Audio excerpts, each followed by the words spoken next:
성경은 언약의 책입니다. 하나님께서 이 땅의 사람들과 교회에 주신 약속으로 채워진 그런 책이지요. 성경의 언약은 크게 두 부분으로 나눌 수 있습니다. 옛 언약이라고 부르는 구약과 새 언약이라고 부르는 신약으로 나눌 수 있습니다. 옛 언약은 예수 그리스도께서 오시기 전에 주어진 언약으로 율법에 근거한 언약입니다. 새 언약은 예수 그리스도께서 이 땅에 오신 후에 주신 언약으로 복음에 근거한 언약입니다. 옛 언약이나 새 언약이나 공통적으로 드러내기를 원하는 것은 예수 그리스도십니다. 옛 언약은 율법으로 할 수 없는 일을 메시아께서 오셔서 이룰 것으로 말씀하시면서 오실 메시아를 기다리도록 인도합니다. 그래서 율법은 그리스도께로 인도하는 초보 선생이라고 갈라디아서는 기록하고 있는 것입니다. 혹은 옛 언약은 율법의 한계를 극복하고 율법의 완성을 이루실 메시아를 드러내고 있습니다. 그래서 그리스도의 그림자 혹은 그리스도의 예표라고 옛 언약을 부르는 것입니다. 새 언약은 옛 언약이 이루고자 했던 구원이 하나님께서 보내신 하나님의 아들 예수 그리스도를 통해서 완성되었다는 것을 선포하고 있습니다. 그래서 새 언약은 옛 언약의 완성입니다. 복음은 율법의 완성입니다. 옛 언약인 율법이 없이는 새 언약의 복음의 의미를 제대로 이해할 수 없습니다. 옛 언약인 율법을 통해서 인간이 스스로 의로워질 수 없고 인간이 스스로 죄에서 해방되어질 수 없다는 것을 깨닫게 됨으로써 새 언약인 복음이 얼마나 값진 것인가를 알 수 있기 때문에 그렇습니다. 그래서 우리가 옛 언약인 구약과 새 언약인 신약을 다 알아야 그래야 온전히 율법 복음을 이해할 수 있습니다. 옛 언약이나 새 언약 모두가 우리에게 예수 그리스도를 믿게 하고 그리스도를 통해서 구원받게 하기 위한 하나님의 은혜의 선물임을 알아야 됩니다. 오늘 본문은 예수 그리스도께서 새 언약의 제사장으로 그 직임을 계속 수행하고 있다는 사실을 우리에게 말해주고 있습니다. 1절과 2절 말씀에 보면 지금 우리가 하는 말의 요점은 이러한 대제사장이 우리에게 있다는 것이라. 그는 하늘에서 지극히 크신 이의 보좌 우편에 앉으셨으니 성소와 참 장막에서 섬기는 이시라. 이 장막은 주께서 세우신 것이요 사람이 세우신 것이 아니니라 말하고 있습니다. 오늘 본문은 지금도 우리를 위해서 일하시는 대제사장이 계시다 말하고 있습니다. 그분은 이 땅의 성소에서 사역하시는 분이 아니라 하늘의 영원한 성소에서 사역하시는 분이다 말하고 있습니다. 물론 그분은 예수 그리스도십니다. 예수 그리스도는 멜기세덱의 반차를 따라 이 땅에 오셨습니다. 그리고 자기의 몸을 제물로 우리를 위한 영원한 속죄의 제물을 드려주심으로 우리의 대제사장이 되어주시고 그 속죄의 제소로 말미암아 우리는 죄사함 받고 영생을 선물로 받을 수 있었습니다. 그러나 예수 그리스도께서 십자가에서 우리 죄를 대속하기 위해서 자신의 몸을 드려 속죄하는 제사로 제사장의 직무를 다 하신 것이 아닙니다. 예수 그리스도는 지금도 여전히 하늘에서 우리를 위하여 대제사장의 직무를 수행하고 계십니다. 로마서 8장 34절에서는 누가 정죄하리요 죽으실 뿐 아니라 다시 살아나신 이는 그리스도 예수시니 그는 하나님 우편에 계신 자요 우리를 위하여 강구하시는 자신이라 말씀하고 있는 것을 볼 수 있습니다. 죽으시고 부활하셔서 우리를 구원으로 인도하셨을 뿐 아니라 우리를 구원하신 그리스도께서 하늘에 계시면서 구원하신 하나님의 백성을 위하여 강구하심으로 계속 제사장의 직무를 수행하고 있다는 것이 오늘 히브리서 기자가 우리에게 말하고자 하는 말씀의 요지입니다. 하늘 성소와 참 장막은 이 땅의 불완전한 성소와 장막과 대비되는 곳으로 하나님께서 언제나 함께 계시는 그런 천국을 말하는 것입니다. 이 땅의 성소와 성전은 하늘의 성소와 하늘의 참 장막의 모형에 불과합니다. 우리가 오늘날 속해 있는 교회도 그렇지 않습니까? 우리가 보고 있는 교회, 예수 그리스도를 구주로 고백하며 하나님으로부터 부름받은 사람들이 모여서 하나님을 예배하고 하나님께서 이 땅에 맡기신 일들을 감당하는 교회는 하늘에 있는 천국의 모형입니다. 그래서 완성된 모습이 아니고 우리는 장차 천국에 가서 진정으로 완벽한 교회, 하나님을 예배하며 또 예수 그리스도를 구주로 고백하는 사람들이 이루는 완전한 교회를 맛보게 될 것입니다. 그동안은 이 땅에 있는 동안은 이 교회는 불완전합니다. 완성된 모습이 아니라 천국의 모형이요 그림자이기 때문에 그렇습니다. 그래서 때로는 교회에서 상처를 받을 수도 있습니다. 때로는 교회에 있는 성도들 때문에 시험이 들 수 있습니다. 그럴 때마다 생각하십시오. 교회가 아직도 완성되지 못하고 아직도 천국의 완전한 모습을 갖추지 못해서 연약함과 부족한 모습이 나타나는 것이지, 이제 우리가 천국에 가면 이 모든 상처도 이 모든 시험도 없이 그 모든 것들이 완벽한 그런 교회를 이루게 될 것이다. 그 생각을 하면서 우리가 참고 용납하고 이겨내야 할 것입니다. 예수 그리스도는 하늘의 참 성소에 계시며 오늘도 우리를 위하여 중보하는 일을 하고 계십니다. 원래 제사장의 사명이 중보입니다. 중보라는 말은 틈 사이를 메꾸는 것입니다. 둘과 어떤 여기와 여기가 틈이 갈라져 있을 때에 그 가운데 틈을 메꿔 줌으로 서로 왕래할 수 있도록 하는 것이 중보입니다. 구약의 제사장은 하나님과 사람이 죄로 인하여 서로 교통할 수 없고 하나님의 편에서 사람들에게 주시는 축복을 스스로 받을 수 없고 사람 편에서 원하는 것을 하나님께 올려드릴 수가 없어서 중간에 제사장이란 매개물을 통해서 인간의 죄를 대속하는 제사를 지내서 하나님을 만족해 하고 그로 인해서 하나님 주신 은혜와 복을 백성들에게 흘려보내주는 그런 제사장이 필요했다는 거예요. 그럼 제사장은 중보자의 모형이고 중보자의 그림자입니다. 그런데 이 땅에 완전한 중보자를 하나님 보내주셨는데 그분이 예수 그리스도십니다. 그분은 완전한 하나님이시면서 또한 인간의 몸을 입은 완전한 인간이십니다.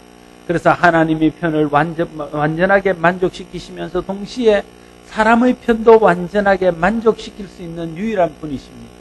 그래서 온전한 중보자, 완벽한 중보자가 될 수 있으신 것이죠.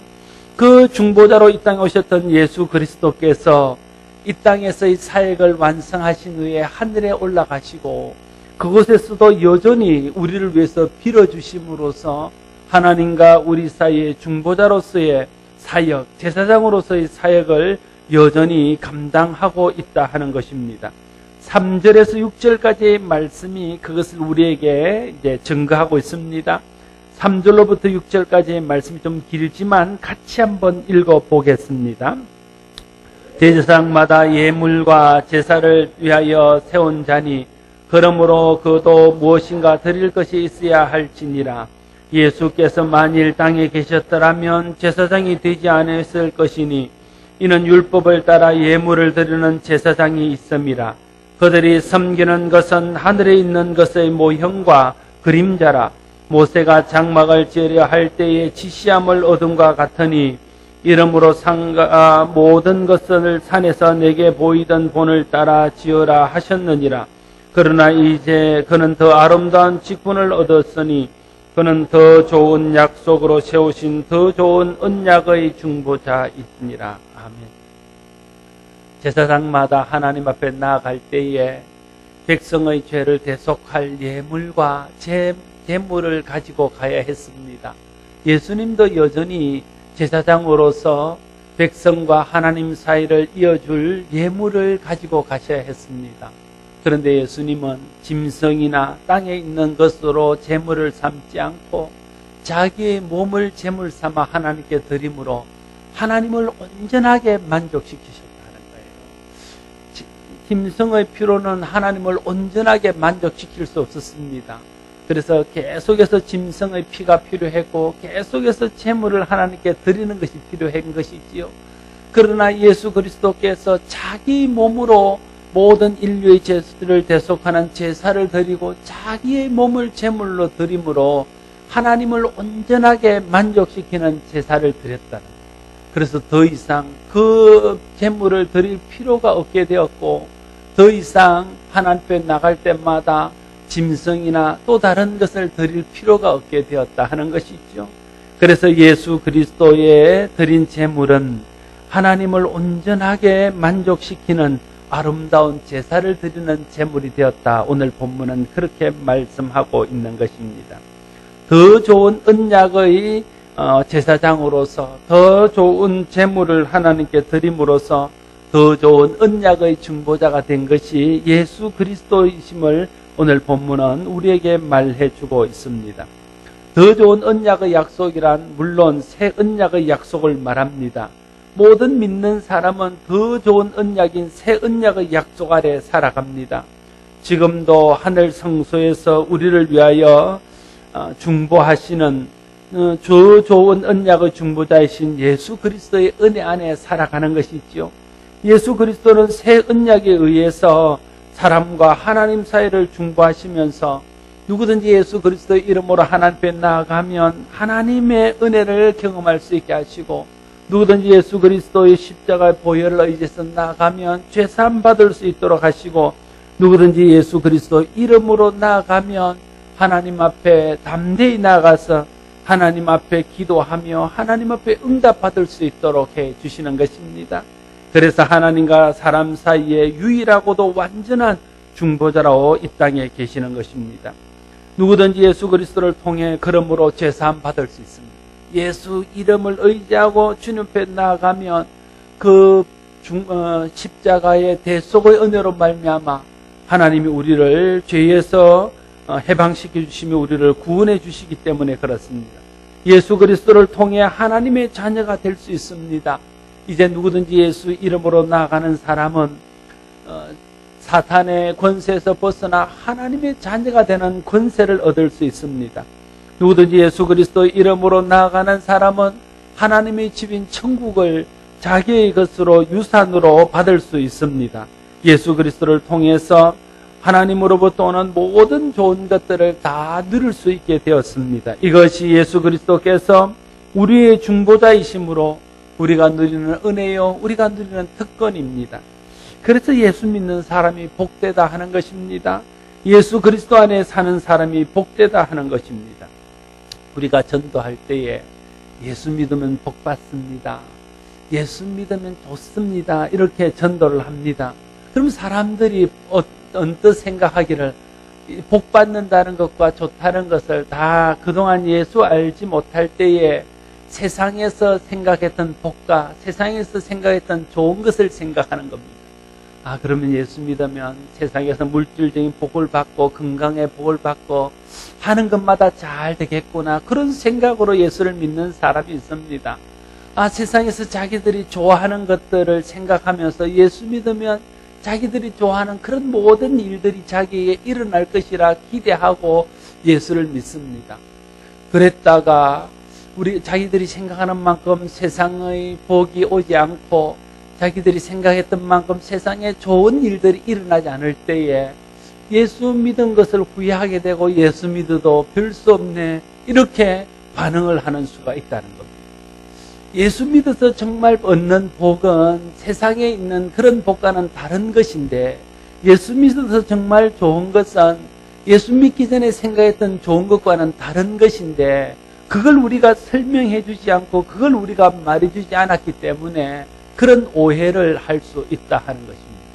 여러분, 예수 믿어서 얻는 복은 예수님께서 우리를 돌봐주시고 우리와 함께 하심으로 세상에서 잘 되는 복도 있지만 그보다 더 큰 복은 예수 믿어 구원받는 복이고 예수 믿어 하나님 자녀 되는 복이고 예수 믿어 천국을 자기의 것으로 소유하는 복이고 예수 믿어 우리의 영원한 중보자 되신 예수 그리스도의 은혜 안에서 날마다 베푸시는 영적인 기쁨을 누리는 복입니다. 이게 예수 믿어 얻는 진정한 복이고 예수 믿어 얻는 가장 큰 복인 것이지요.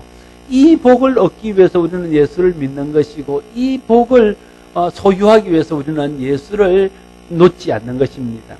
우리 모두가 예수 그리스도 안에서 이 복을 누리기를 바랍니다. 세상의 복을 우리가 좀 덜 누린다 할지라도 세상에서 좋은 일들을 좀 덜 본다 할지라도 그건 잠깐 지나가는 것에 불과합니다. 정말 우리에게 복은 영원토록 있는 복이 진짜 복입니다. 정말 우리에게 좋은 것은 잠시 지나간 것이 아니라 항상 우리에게 있는 것이 정말 좋은 것입니다. 예수 안에 있을 때에 예수 그리스도의 대속의 은혜와 예수 그리스도의 중보의 은혜로 말미암아 우리는 영원한 생명을 누리며 영원한 천국을 누리며 영원한 즐거움과 복락을 누리는 삶을 살게 될 것입니다. 물론 이 땅에서 그 그림자인 교회를 통해서 천국을 미리 맛보며 살지만 이것은 우리가 천국에서 누릴 것과는 좋게 비교도 할 수 없는 것입니다. 천국에 가면 정말 좋은 것을 누릴 수 있습니다. 천국이 어떤 곳인가 우리가 좀 상상해 볼 때에 우리 모든 성도들이 전부 다 은혜 받았을 상태에서 정말 여기서 죽어도 좋겠다, 여기서 모든 것을 잃어도 좋겠다, 이런 상태가 될 때 그게 천국을 조금 맛보는 상태라 그렇게 생각이 되어집니다. 우리 모두가 그 좋은 천국을 예수 그리스도를 통해서 얻는다는 것을 생각하고 그것이 가장 좋은 것임을 우리가 잊지 않게 되기를 바랍니다. 예수 그리스도를 알지 못하는 사람들은 이 복을 모르는 사람들입니다. 예수 그리스도를 알지 못하는 사람은 그래서 여전히 옛 언약인 율법에 갇혀 사는 것입니다. 유대인들은 율법을 지키는 것으로 의에 이르기 위해서 온갖 수고를 다 하며 살아갑니다. 그래서 유대인들은 지금도 여전히 구약에 있는 모든 계명들을 다 지킵니다. 먹을 것과 먹지 못할 것을 구별하여 그 맛있는 삼겹살도 먹지 않고 그 좋은 장어구이도 먹지 않습니다. 비늘이 있고 또 성경에 기록되어 있는 거룩한 것들만 먹는 것이지요. 뿐만 아니라 그들은 율법에 기록되어 있는 할 것과 하지 말아야 될 것들을 엄격하게 구별하면서 해야 할 것들을 그들이 힘써 지키며 하지 말아야 될 것을 힘써 금하면서 살아가고 있습니다. 그렇지만은 그렇게 그들이 율법을 다 지킨다고 해서 그들이 구원을 이룰 수 있느냐는 거예요. 그들은 그들에게 말하신 율법의 의를 다 이룰 수도 없을 뿐더러 또 그렇게 한다 할지라도 하나님이 약속한 온전한 의에 이룰 수 없다는 것을 그들 자신이 누구보다 더 잘 알고 있다. 그래도 그들은 메시아를 기다립니다. 메시아가 와서 이 율법을 지키면서 이 옛 계명에 매여서 살아가는 이 공고한 몸에서 이 고통스러운 몸에서 이 수고스러운 삶에서 자기들 해방시켜줄 메시아를 기다리는 것입니다. 그래서 예루살렘에 가보면요, 예루살렘 성이 있고 예루살렘 성 동편에 공동묘지가 있습니다.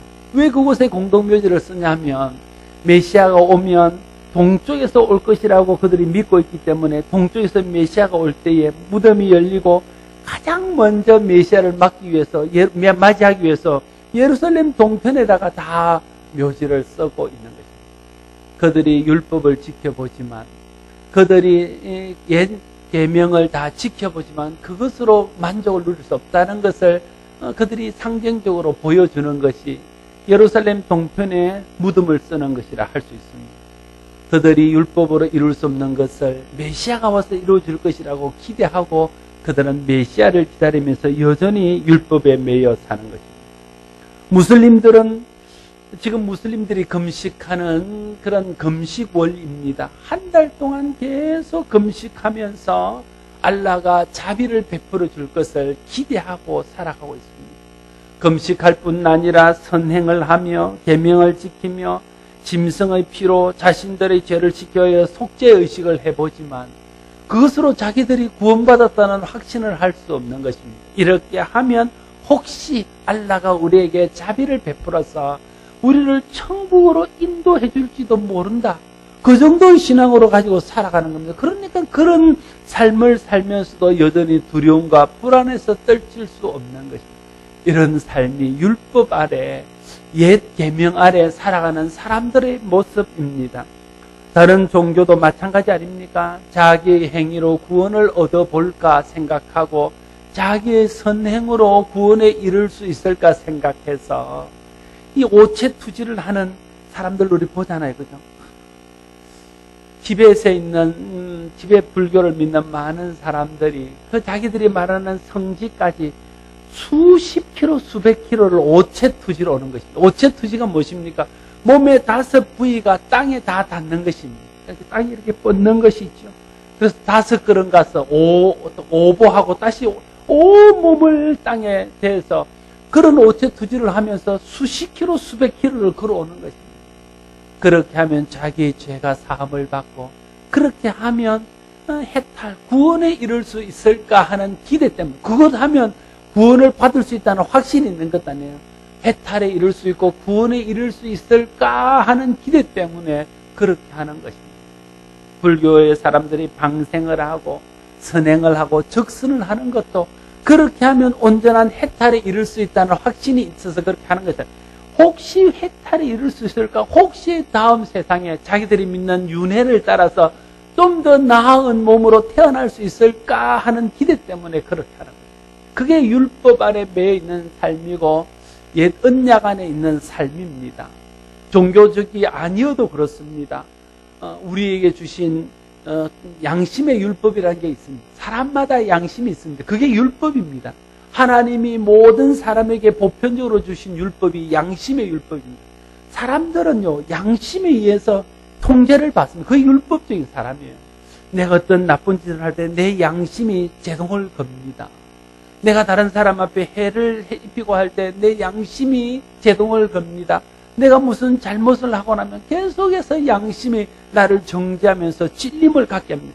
그게 양심이라는 율법이 우리 가운데 있기 때문에 그렇습니다. 그래서 평생에 매여서 좀 양심이라는 율법의 제재를 받아가면서 살아가는 것이죠. 그래서 좀 양심적으로 살아보고 좀 도덕적으로 살아보려고 노력하지만 사람들이 온전히 양심적으로 살 수 있습니까? 온전히 도덕적으로 살 수 있습니까? 그렇지 못하다는 거예요. 혹 우리가 온전하게 양심적으로 살고 도덕적으로 살았다 할지라도 우리가 원하는 그런 구원에는 이룰 수 없다는 것이 우리가 경험한 바입니다.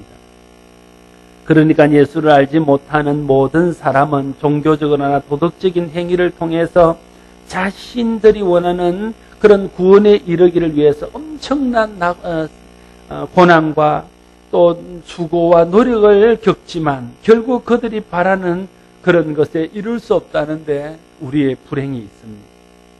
그래서 더 좋은 언약의 중보자이신 예수 그리스도가 필요합니다. 예수 그리스도를 모든 사람들에게 전해야 합니다.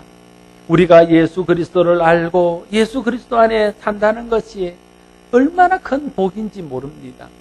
믿지 않는 사람들이 구원에 이르기 위해서 하는 행위들을 보면서 또 그렇지만 그것으로서도 온전한 구원에 이룰 수 없어서 절망하는 것을 보면서 예수 그리스도를 믿기만 하면 십자가를 통해서 죄 사함 받고 예수 그리스도를 믿기만 하면 부활을 통해서 영원한 소망에 이르게 되고 예수 그리스도를 믿기만 하면 성천하신 우리의 중보자 예수 그리스도를 통해서 날마다 하나님의 은혜를 경험하며 천국의 소망 가운데 살아가며 우리가 죽더라도 다시 살아서 영생하는 소망 가운데 살 수 있으니 예수 안에서 복음을 누리며 산다는 것은 얼마나 큰 은혜며 얼마나 큰 복이겠습니까? 그리스도를 믿는 믿음 안에 사는 것이 복 중의 복입니다. 그리스도를 믿는 믿음 안에 산다는 것을 감사해야 됩니다. 그리스도 예수를 그러므로 더 깊이 사랑하고 더 깊이 의지하며 살아야 할 것입니다. 7절 이하에서 새 언약의 제사장이 필요했던 다른 이유들을 말하고 있습니다. 7절 말씀에 보면 저 첫 언약이 무엄하였더라면 둘째 것은 요구할 일이 없어서리려니와 이렇게 말씀하고 있는 것을 보게 됩니다. 만약에 하나님께서 주신 첫 번째 언약이 완전했더라면 그것을 통해서 모든 사람이 만족을 누리고 구원을 얻었을 것입니다.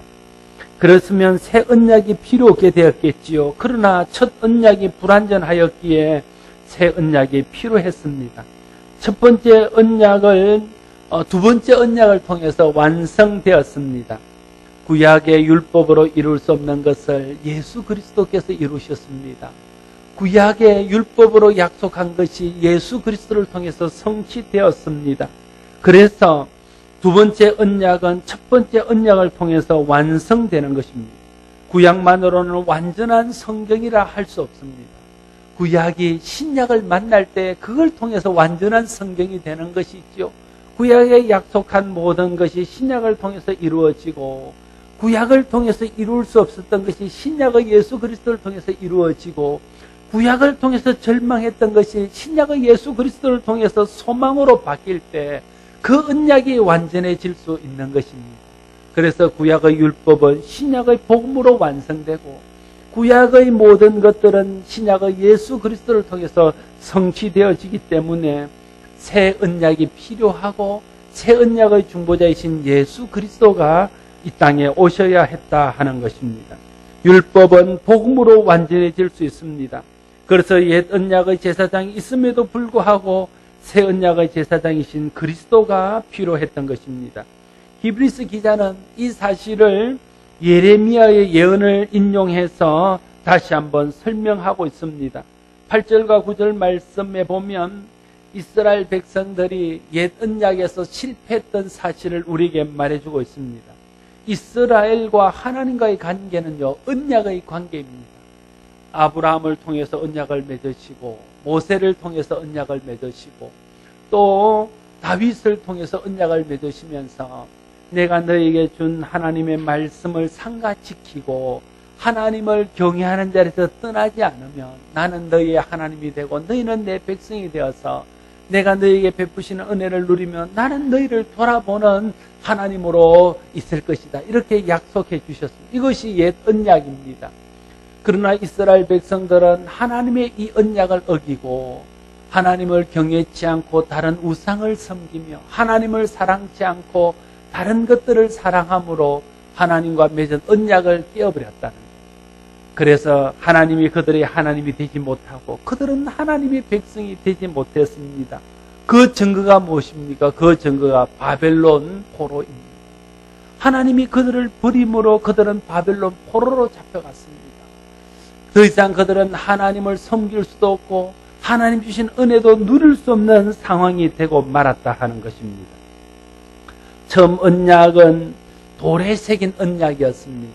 모세가 돌판에 새겨서 받은 언약이지요. 그러나 그 언약을 돌에 새겨놨다고 해서 사람들이 다 지킬 수 있었냐면 그렇지 못했습니다. 여러분, 성경이 우리 문자적으로 기록되어 있다고 해서 이 성경만 가지고 있으면 우리는 다 된다고 생각하면 그것은 착각입니다.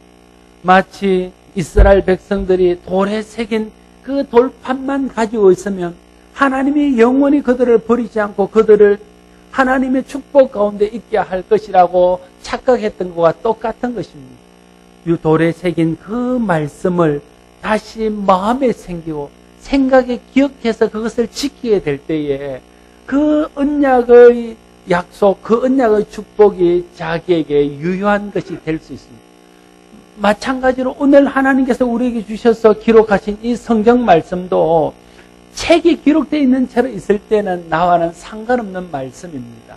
이 말씀을 읽고 이 말씀을 듣고 이 말씀을 공부해서 내 마음판에 새기고 그것을 내 머리에 기억해서 그 말씀을 따라 지키고 믿음으로 준행하게 될 때에 이 말씀이 내게 복이 되고 이 말씀이 약속한 모든 축복이 내 삶 가운데 드러나게 되어지는 것입니다. 그래서 오늘 본문의 말씀에 보면 하나님의 말씀은 10절 말씀에 또 주께서 이르시되 그날 후에 내가 이스라엘 집과 맺은 언약은 이것이니 내 법을 그들의 생각에 두고 그들의 마음에 이것을 기록하리니 나는 그들에게 하나님이 되고 그들은 내게 백성이 되리라 말씀하고 있는 것입니다.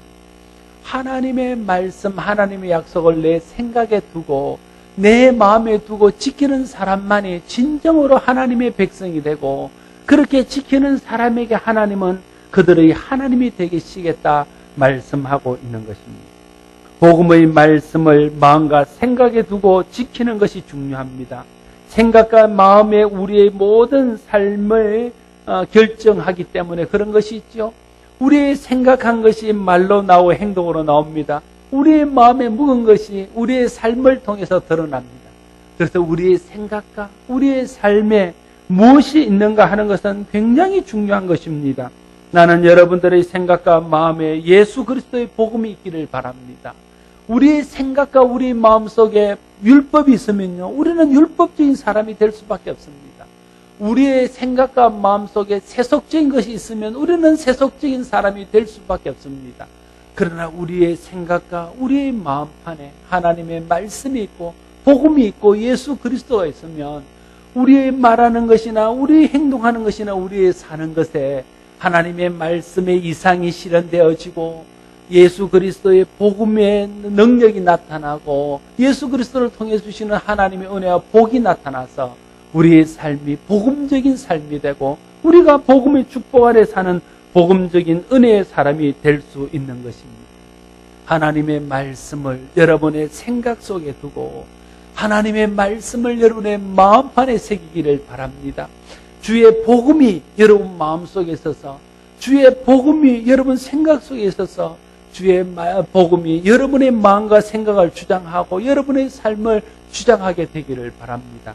그럴 때 우리는 새 언약 안에 있는 축복을 누리며 새 언약의 축복 속에 사는 복음적인 사람, 믿음의 사람이 될 것입니다. 또한 11절 말씀에 보면 또 각각 자기 나라 사람과 각각 자기 형제를 가르쳐 이르기를 주를 알라 하지 아니할 것은 그들이 작은 자로부터 큰 자까지 다 나를 알미라 말하고 있는 것을 보게 됩니다. 새 언약의 축복은 이제 민족을 초월한다는 것입니다. 옛 언약의 축복은 이스라엘 백성들만의 전유물이었지만 새 언약의 축복은 누구든지 믿는 사람들에게 주시는 축복이라는 것입니다. 신분을 초월하고 민족을 초월하고 성별을 초월하고 학벌을 초월하고 모든 것을 초월해서 하나님을 알고 하나님을 믿는 사람은 그 새 언약을 통해서 주시는 축복들을 누리게 된다는 것입니다. 복음의 보편성을 말하는 것이죠. 교회가 이 복음의 보편성을 모든 사람들에게 나눠야 합니다. 그래서 모든 민족, 모든 열방, 모든 사람들에게 복음을 전해야 되는 것이죠. 또한 12절 말씀에 보면 내가 그들의 불의를 긍휼히 여기고 그들의 죄를 다시 기억하지 아니하리라 하셨느니라 말하고 있습니다. 새 언약의 특징은 무엇이냐 하면 우리의 모든 불의를 기억지 않는다는 거예요. 우리의 잘못을 다시는 기억하지 않는다는 것입니다. 오히려 우리를 긍휼히 여기신다는 거예요. 우리에게 복음 중에 복음은 무엇이냐 하면 내가 행한 대로 하나님이 갚지 않는다는 거예요. 혹시 여러분에게는 이게 복음이 아닌지 모르지만은 제게 있어서는 이건 너무나 큰 복음입니다. 내가 행한 대로 하나님이 다 갚으신다면 여러분이 혹시 주일날 저를 못 배울 수도 있습니다. 제가 이 자리에 와서 설교하지 못할 날이 더 많을지도 모릅니다. 그러나 긍휼이 많으신 하나님께서 내가 행한 대로 갚지 않으시고 내가 행한 대로 행하지 않으시고 나에게 긍휼을 베푸시고 나의 불의와 나의 모든 죄악을 기억지 아니하시고 나에게 다시 은혜를 주시고 기회를 주심으로 제가 여전히 하나님의 일을 맡아서 할 수 있고 여전히 설교하는 자리에 있게 되어지는 것입니다. 복음의 특징은 그것입니다. 하나님께서 우리가 행한 대로 갚지 않으시고 우리의 불의대로 갚지 않으시고 우리에게 긍휼을 베푸시고 우리에게 은혜를 베푸신다는 것이죠. 그래서 복음이 복음입니다. 내가 행한 대로 다 갚는다면 그것은 복음이 아닙니다. 그건 율법입니다. 하나님의 복음은 우리가 행한 것을 기억지 아니하시고 우리 죄를 다시 기억지 아니하시고 우리에게 긍휼과 자비를 베풀어 준다는 것입니다. 언제요? 그냥 아무 때나 그렇게 하는 건 아닙니다. 우리가 우리의 참 중보자 되신 예수 그리스도를 믿고 그분의 은혜만이 나를 온전케 하고 그분만이 나를 구원할 수 있고 그분만이 죄에서 나를 건질 수 있고 그분만이 나를 하나님 자녀 삼을 수 있고 그분만이 나를 천국으로 인도할 수 있고 그분만이 내 일생에 유일한 중보자라는 것을 믿고 그분을 의지하게 될 때에 그 예수 그리스도의 공로로 말미암아 그 예수 그리스도의 은혜로 말미암아 우리의 죄가대로 처치하지 않고 우리의 행한 바대로 하나님께서 갚지 않으신다는 것입니다. 그것이 복음 안에 누리는 은혜입니다. 그것이 복음 안에서 누리는 자유입니다. 새 언약의 특징이 바로 그런 것입니다. 우리를 하나님의 은혜 안에서 모든 죄와 모든 죄의 속박과 모든 죄의 형벌과 모든 죄의 저주에서 벗어날 수 있도록 예수 그리스도를 우리 가운데 보내주시고 그 은혜 안에서 살 수 있도록 하신 것입니다. 그래서 13절은 이렇게 결론 짓습니다. 새 언약이라 하셨으므로 첫 것은 낡아지게 하신 것이니 낡아지고 새하는 것은 없어져 가는 것이니라 말하고 있습니다. 더 이상 이제 율법이 우리를 행복하게 해줄 수 없습니다. 여러분, 우리가 가지고 있는 아주 못된 습성 중에 하나는 계속해서 율법으로 돌아가고자 하는 그게 죄성입니다.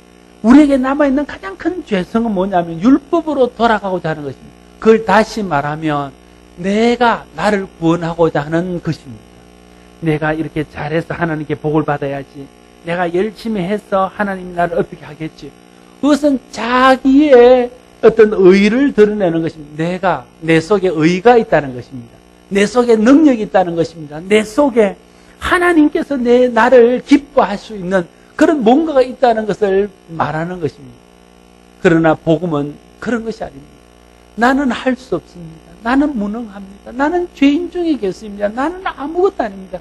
오직 주님만이 할 수 있습니다. 주님의 은혜만이 나를 덮을 수 있습니다. 주님의 은혜만이 나를 온전히 할 수 있습니다.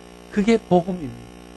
그래서 내가 내 힘으로 내 의로 할 수 없음을 고백하고 하나님의 은혜와 예수 그리스도를 통해 주시는 주님의 그 공로로만 할 수 있다고 고백하게 될 때에 그 사람이 새 언약 안에 있는 사람이고 그런 사람이 하나님의 복과 은혜를 영원히 누리는 삶을 살아갈 수 있는 사람입니다.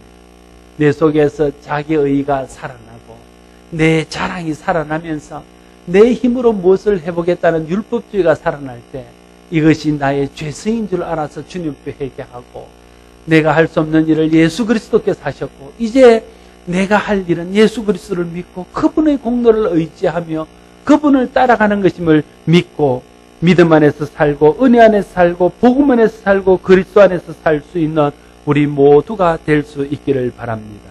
사랑하는 성도 여러분, 이 땅에는 율법 아래 사는 옛 언약의 사람이 있고 복음 안에 사는 새 언약의 사람이 있습니다. 옛 언약에 속한 사람은 율법의 행위로 자신들을 구원해보기 위해서 여러 형태로 애쓰고 수고합니다. 그러나 율법은 사람을 온전하게 할 수 없습니다. 죄에서 해방시키지 못합니다. 그들을 구원할 능력이 없습니다. 그래서 옛 언약 안에 사는 사람들은 날마다 끊임없이 염려와 고통과 슬픔과 두려움과 절망 속에 살 수밖에 없습니다. 모든 사람에게는 새 언약의 중보자가 필요합니다. 우리가 율법으로 이룰 수 없었던 일을 대신 이루신 분이 예수 그리스도이기 때문에 그렇습니다. 그래서 하나님께서 보내신 예수 그리스도를 믿는 사람은 이 모든 염려와 이 모든 고통과 슬픔과 두려움과 절망에서 벗어나서 날마다 복음 안에서 기쁨과 평안과 은혜를 누리며 살아갈 수 있을 것입니다. 누구든지 예수 그리스도를 믿으면 예수 그리스도를 통해 이루신 새 언약의 축복을 자기 것으로 누리며 그것을 받아서 내 것으로 소유할 수 있기 때문에 그렇습니다. 이것이 복음입니다. 이것이 새 언약입니다. 우리 모두가 새 언약의 중보자요 더 좋은 언약의 중보자이신 예수 그리스도를 믿음으로 그 안에서 평안을 누리며 그 안에서 복을 누리기를 바라고 우리가 누리는 이 은혜를 아직도 알지 못해서 율법에 얽매여서 율법으로 구원에 이뤄보고자 하는 헛된 노력 속에 살아가는 사람들에게 예수 그리스도를 믿고 복받는 길을 전함으로써 모든 사람들이 옛 언약에서 벗어나서 새 언약의 축복 가운데로 들어올 수 있도록 돕는 저와 여러분 모두가 될 수 있기를 바랍니다. 기도하겠습니다. 아버지 하나님, 우리는 율법 아래 있었습니다. 내 힘으로 무엇을 하면 복을 받고 내가 선행을 하면 하나님이 기뻐하시고 내가 노력하면 내가 무엇을 이룰 수 있을 줄로 생각하며 살았습니다. 그러나 그것이 아니었음을 우리는 끊임없이 경험하면서 좌절하고 절망하고 실패 속에서 고통당하고 두려워하며 염려했습니다. 그것이 율법의 삶이었음을 이제 깨닫습니다. 그리스도 예수 안에 있는 자는 더 이상 그런 율법의 저주와 율법이 주는 두려움, 염려, 걱정에서 벗어나서 예수 그리스도 안에서 참 평안과 참 만족과 참 구원의 은혜와 참 하나님 주시는 긍휼과 자비를 누리며 사는 줄로 믿습니다. 우리 모두가 우리의 생각 속에 우리의 마음 속에 예수 그리스도를 받아들이고 복음을 그 가운데 새기며 살아서 그 안에서 자유를 누리며 평안을 누리는 삶 살게 하여 주시고 아직도 율법에 얽매여 절망하고 있는 사람들에게 복음의 이 새 언약을 전할 수 있는 우리 모두가 되게 하여 주옵소서. 예수 그리스도 이름으로 기도드리옵나이다.